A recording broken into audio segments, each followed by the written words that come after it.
And I remember we had an FBI consultant on the picture telling me that they can use your ADT security box microphone to get your stuff that's going on in your house. Or OnStar, they could shut your car down. And he told me that 1 in 5 phone calls that you make are recorded and logged. And I laughed at him, and then he played back a phone conversation I'd had 2 years prior to joining the picture. The FBI consultant.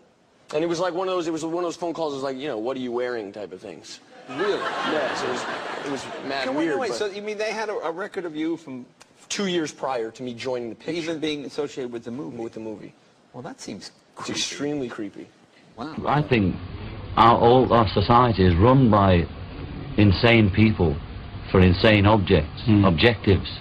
You know, and I think that's what I sussed when I was 16 and 12 way down the line. But I expressed it differently all through my life. It's the same thing I'm expressing all the time, but now I can put it into that sentence that I think we're being run by maniacs for maniacal ends, you know. If anybody can put on paper what our government and the American government, etc., and the Russian, Chinese, what they are actually trying to do, you know, and what they think they're doing, I'd be very pleased to know what they think they're doing. I think they're all insane. You know, but I'm liable to be put away as insane for expressing that. You know, that's what's insane about it. Every country's had a violent revolution for one reason or the other. Not one of them has the freedom we're all talking about. So we're saying give peace a chance, you know, like nobody's ever done it before. And it's not a matter of, we're not thinking in terms of 10 years, we're thinking in terms of peace forever, you know. And everybody's talking about now. I want peace now. We can get peace now if we want it now. And the left wing talk about giving the power to the people. You know, anybody knows that the people have the power. All we have to do is awaken the power in the people. The people are unaware. It's like they're not educated to realize that they have power. They put the politicians in power. They vote for the local mayor. The people do it. But the system is so geared that everybody believes that just the father will fix everything. The father being the government. Government will fix everything. It is all government's fault. You know, shake a fist at the government. Well, we are the government. The people are the government, and the people have the power, but we must try and make them aware. I start from the supposition that the world is topsy-turvy, that things are all wrong, that the wrong people are in jail, and the wrong people are out of jail, that the wrong people are in power, and the wrong people are out of power, that the wealth is distributed in this country and the world in such a way as not simply to require small reform, but to require a drastic reallocation of wealth. I start from the supposition that we don't have to say too much about this, because all we have to do is think about the state of the world today and realize that things are all upside down. Now, if you don't think, if you just listen to TV and read scholarly things, you actually begin to think that things are not so bad, or that just little things are wrong. But you have to get a little detached and then come back and look at the world, and you are horrified. So we have to start from that supposition that things are really topsy-turvy. And our topic is topsy-turvy, civil disobedience. Now, as soon as you say the topic is civil disobedience, you're saying our problem is civil disobedience. That is not our problem. Our problem is civil obedience.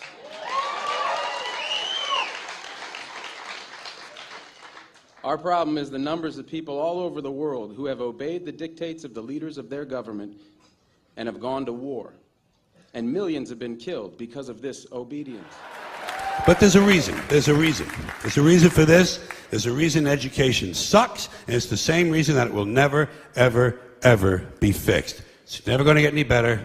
Don't look for it. Be happy with what you got.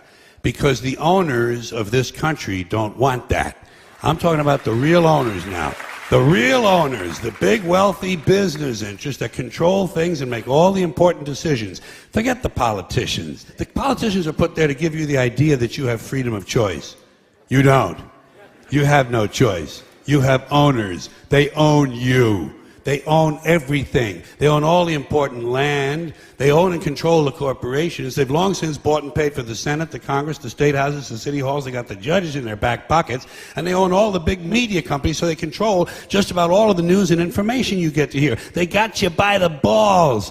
They spend billions of dollars every year lobbying to get what they want. Well, we know what they want. They want more for themselves and less for everybody else. But I'll tell you what they don't want. They don't want a population of citizens capable of critical thinking. They don't want well-informed, well-educated people capable of critical thinking. They're not interested in that. That doesn't help them. That's against their interest. That's right. They don't want people who are smart enough to sit around the kitchen table and figure out how badly they're getting fucked by a system that threw them overboard 30 fucking years ago.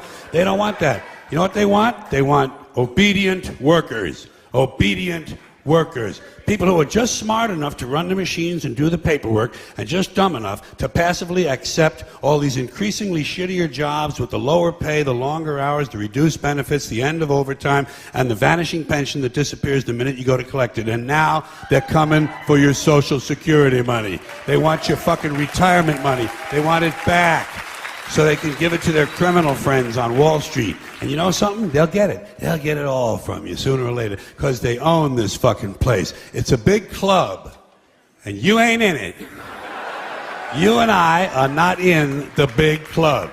By the way, it's the same big club they use to beat you over the head with all day long when they tell you what to believe. All day long, beating you over the head in their media, telling you what to believe, what to think, and what to buy. The table is tilted, folks. The game is rigged. And nobody seems to notice. Nobody seems to care. Good, honest, hard-working people, white collar, blue collar, doesn't matter what color shirt you have on. Good, honest, hard-working people continue. These are people of modest means. Continue to elect these rich cocksuckers who don't give a fuck about them. They don't give a fuck about you. They don't give a fuck about you. They don't care about you at all. At all. At all. Yeah. You know?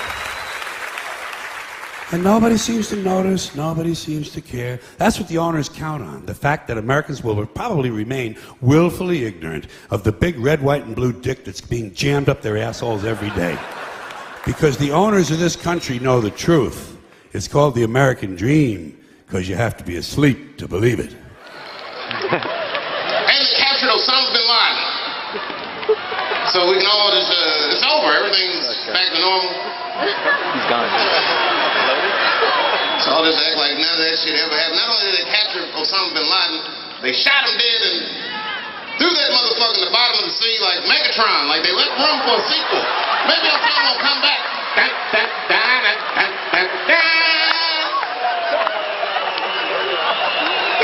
I am pessimist prime, motherfucker. I don't believe any of this shit.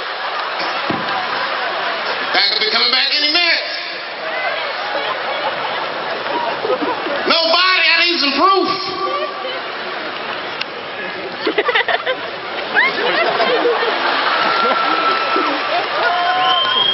What happened to Osama bin Laden? Where's the body?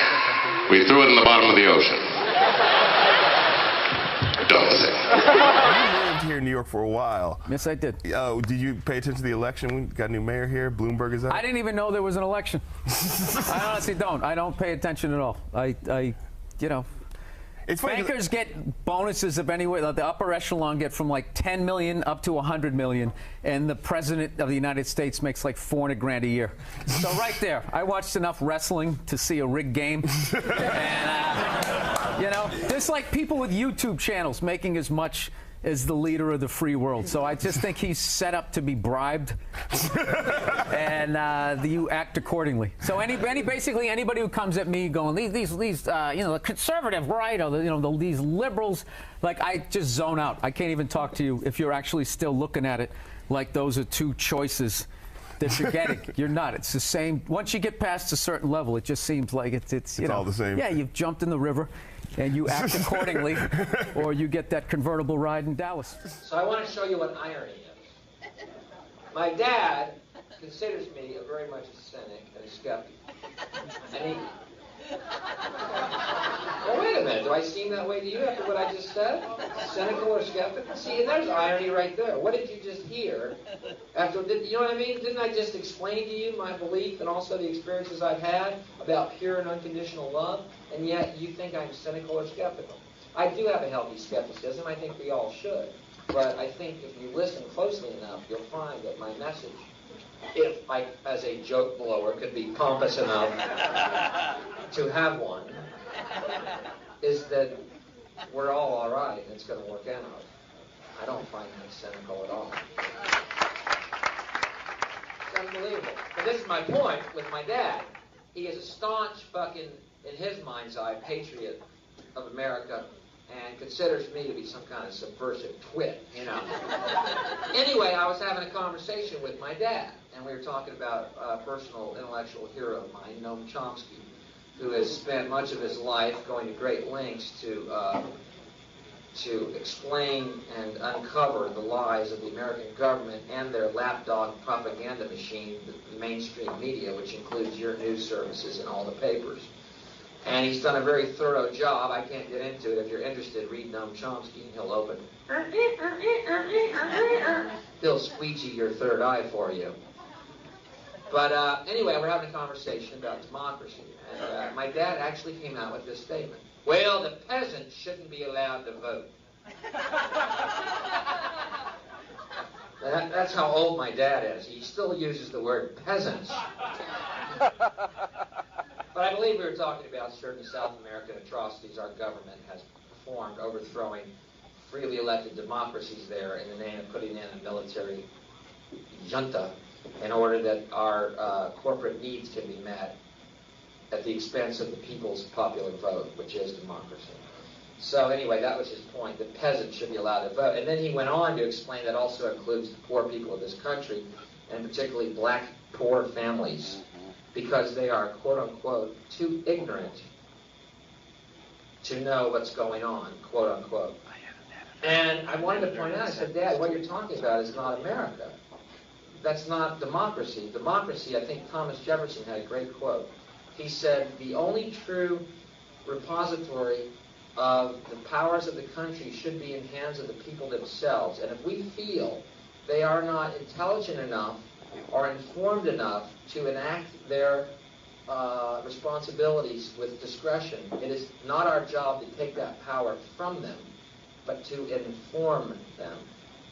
And that's the way I feel. And so, ironically enough, what I'm trying to point out is my dad, while he thinks himself a patriot, is actually an elitist who thinks the country should be run by a few people, mainly corporate interests, who do run this country, and not by us, which this country was formed on the highest and purest of ideals, that we are all created equal and all men are equal. So, ironically, I'm the true American, and my dad is not. You understand? Yet he did not have enough self-awareness to even understand that. Which is why I recommended 5 dried grams of psilocybin mushrooms, because if anything will give you self-motherfucking awareness, and I know you love your beer, but trust me on this, doesn't hold a candle. UFOs? Been on them. Okay? I don't know if Budweiser's ever given you that thrill, but let me tell you, it is quite delightful to meet the diminutive elves of the 5th dimension, which is in which they reside. And they are really there, and they are what a lot of people would consider angels. It's a very beautiful experience, my friend.